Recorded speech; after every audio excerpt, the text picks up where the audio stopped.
The 1983 invasion of Grenada. Why did the U.S. step in? In October 1983, the small Caribbean island of Grenada made global headlines when U.S. troops landed on its shores.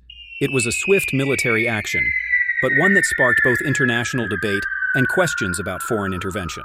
So, why did the U.S. invade? What really happened on the ground? And what were the long-term consequences? Let's take a closer look at this pivotal moment in Cold War history. Background: Grenada before the invasion.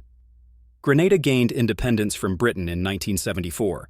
In 1979, a Marxist-Leninist government led by Maurice Bishop seized power through a peaceful coup, aligning the island with Cuba and the Soviet Union. The People's Revolutionary Government, PRG, initiated major reforms, but their growing ties with communist nations raised alarms in Washington. The turning point: internal conflict.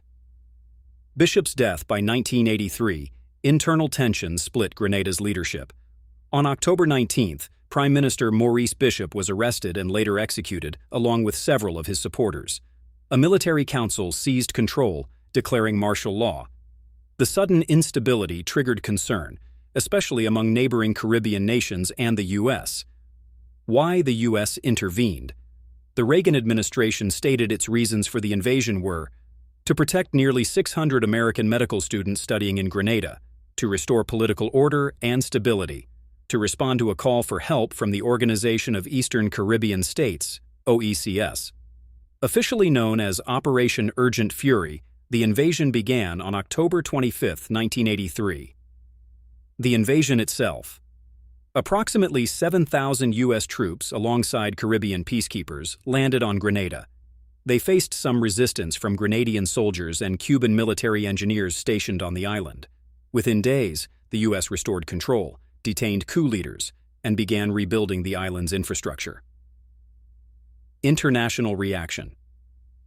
While some Caribbean nations supported the intervention, others, including Canada and the United Kingdom, criticized it as a violation of international law and sovereignty.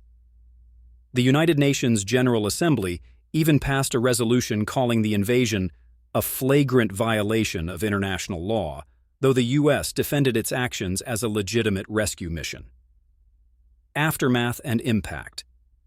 The invasion led to the installation of a U.S.-backed interim government and the return to democratic elections by 1984. It also sent a strong message to the Soviet bloc that the U.S. would intervene to counter perceived communist expansion in the Western Hemisphere. Grenada's long-term relationship with the U.S. deepened, with aid flowing in for development and education. Lessons learned.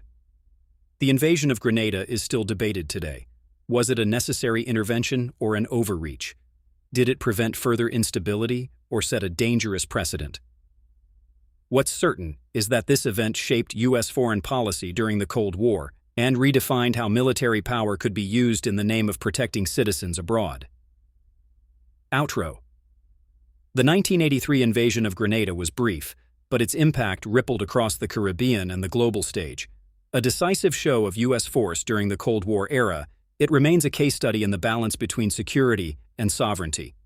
If you found this breakdown insightful, don't forget to like, share, and subscribe for more history explained in simple terms.